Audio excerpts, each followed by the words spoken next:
let's get into the good stuff about leasing versus buying now.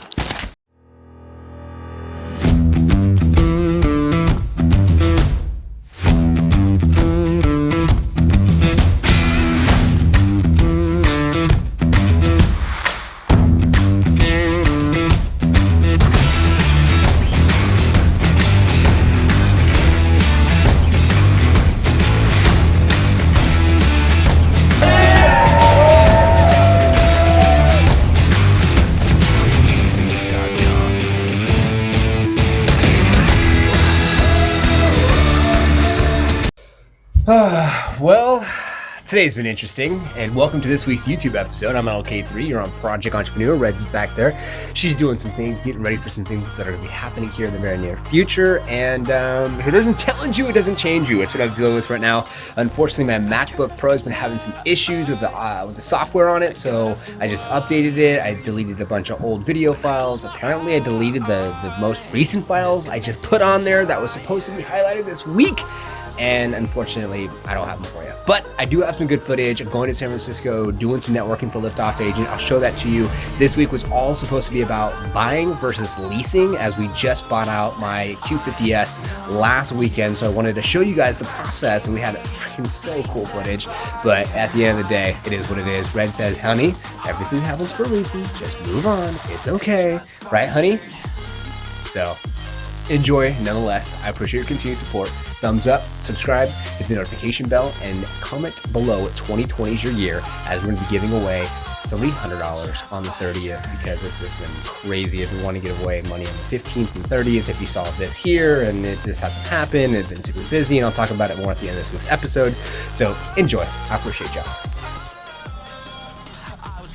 What up, social fam? So I'm off to the city right now. Wanted to do a quick little segment for Liftoff Agent. We're off to San Francisco to an event, and there's going to be a panelist talking about best practices and techniques with marketing on social media. I'm going to give you guys a tip. So if you have a business from a networking online perspective, a good tip is you can put emphasis on being able to say, hey, like, I'll give you an example. I have Liftoff Agent, right? It's a marketing company for real estate professionals. This is called Realtor Social, right? So they're talking about marketing for real estate agents, right? So I go to this event, perfect opportunity to network with these agents, but on top of that, perfect opportunity to be able to help them promote the event, tag the individuals who are going to be on the top panelists. They have big networks in their social following, which then if they share it on their story with Instagram, then automatically Liftoff Agent is going to get some additional exposure. So I've been playing around we're bringing on some brand ambassadors for the company, and doing some things on our podcast, doing some things with this event, tagging some individuals, and I've already gained over 20 followers in the past like 48 hours from some of these techniques and some of these things that I'm doing. So, sharing is caring, giving is better than receiving. So supporting these individuals, they don't know who I am. I came out of left field and they're like, what? Who is this guy? But they're in my backyard, and a lot of these people are coming from different places in the country to come to this event to be a part of the panelists. So I want to make sure that I get in, and next year I could be on the panelists, right? So thinking 10 steps ahead, not just today and what can happen tomorrow. I'm thinking what can happen this time next year for Liftoff Agent and for the company, so we can always continuously grow. So just want to shine some light and give you a tip.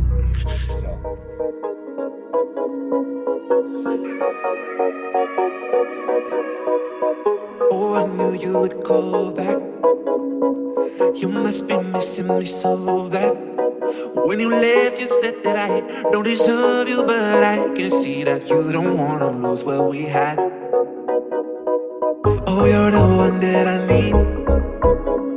Let's just take it slow and just breathe. Loving someone is not easy, you know, but it makes us feel alive, so we go with the flow. Just love me harder, have no mercy on me, just tell me louder.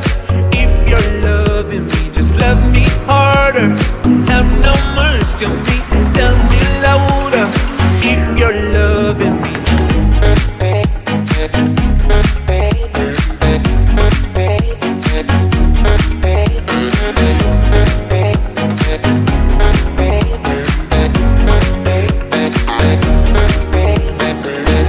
I tell you what I want? Can I tell you what I need? Can I tell you what I want?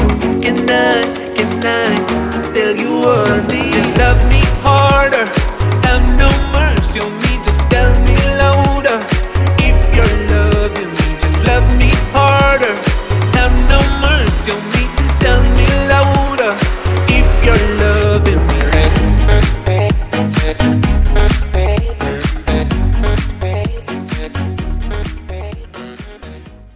All right, so check this out. So I got 5%, and then if I finance this vehicle all the way until the 6-year lease or 6-year term that I have, I went basically 72 months, which is 6 years. It's going to be $3,929. I'm financing $24,000, and at the end of the payoff, it's going to be almost $30,000, $27,994, which is basically $28,000.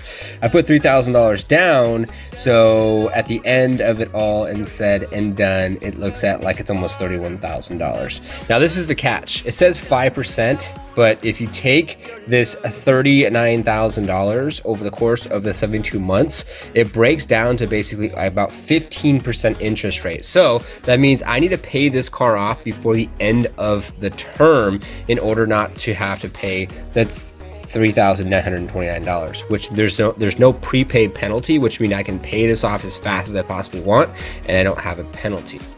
So let me get into the details. Okay, so I bought, let's see here. I financed this car, put $1,500 down for 36 months. I got $10,000 off. It was a 2016 that I got in November, and basically it was at the end of the year. So what I did was I bought a car that was already 1 year old with 0 miles, put $1,500 down, got $10,000 off because I negotiated the price down because they wanted to get rid of their cars because they had the next year coming in, right? So I basically bought this car at the end of 2016. It was a 2016. I was pretty much already in 2017. So I asked them to give me a better deal. Now, this is the thing. When you lease a vehicle versus buying a vehicle, at the end of the lease term, the way that it breaks down is they will automatically put in all the factors in the number saying that this is what the car is probably going to be worth at the end of the 3-year term for my lease, for example. So they were basically almost dead nuts on. They said the car is worth about $24,000. The car is actually worth around $27,000. And then I put $3,000 down on this car. So I can sell this car right now and basically break even, or I can go ahead and just pay it off early. No prepaid penalty, meaning you can pay off your car early. You don't have to wait until the end of the actual term, and I'll be just fine. So this is the catch. Now, if you're gonna buy versus, say, for instance, lease, I recommend leasing a vehicle at the end of the model year going into the new year,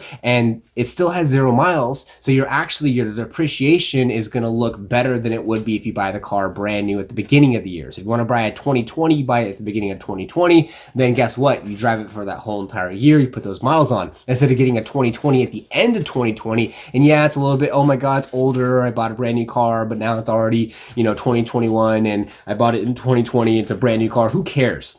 You got to get past that. At the end of the day, if you lease a car, you can put the bare minimum down. You'll save money on a monthly basis. If I would have purchased this car, it would have been like $550 or $600, vice versa, just leasing this vehicle. And since I leased this vehicle, I got $10,000 off, and I only put $1,500 down for a 36-month term. I got the vehicle for at the end of the day for $480. Now I basically have a payment. Since I refinanced this vehicle, now purchased it with $3,000 down, 72-month term at 5%. I have to pay this car off over the course of the next 2.5 years if I don't want to have to pay $4,000 in interest. I basically now have my payment all the way down to $388 a month. So now I'm saving about $100 a month from my previous payment. Now, this is what I did over the course of the 36 months. I saved $50 from each and every paycheck, so that way I can make sure that I had cash to put down. And I had about $2,500 saved by putting away $50 from every single paycheck.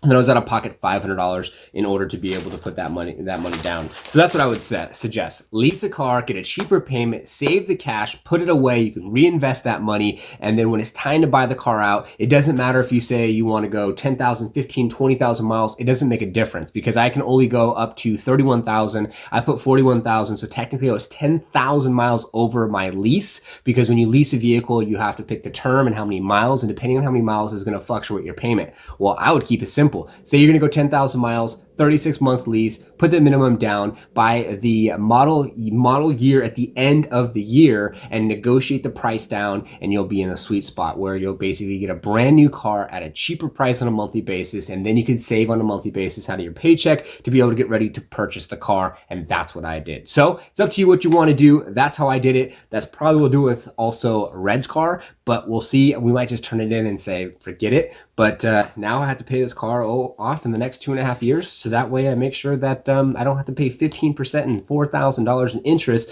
for the 72-month payment. But I wanted to go longer term, more flexibility. I can hold on to my cash. I can put $1,000 down here, $1,000 down there. I don't have to make a payment specifically on that date. And that's my plan. So we hope you found value from this week's episode. Please thumbs up, subscribe, like the video, comment below with any of your questions. If you also comment below with 2020 is your year, you'll be entered in to win the next $100. And what we're going to do is we're just going to go ahead and give away $300 on the 30th because it's been super busy with Liftoff Agent. Haven't had a lot of time to really focus on the YouTube videos here and the channel and really putting it out there to be able to give back to you guys. And on top of it, it's literally hard. You literally have to push and push and push and push to get people just to interact on YouTube, just to thumbs up, just to subscribe, just to comment below. We got like 60 something plus views on the episode right here for Red's Tea Company, but we had like hardly like any comments. We had one comment and like a couple likes. It's like, come on people, what's going on? We need you to interact in order for this to be able to grow and get larger. So if you have already interacted, thank you so much. I appreciate it. We hope you enjoyed this week's episode, and thank you for staying until all the way at the end. And until next week, take care. Have a good one. And I gotta go now edit this episode.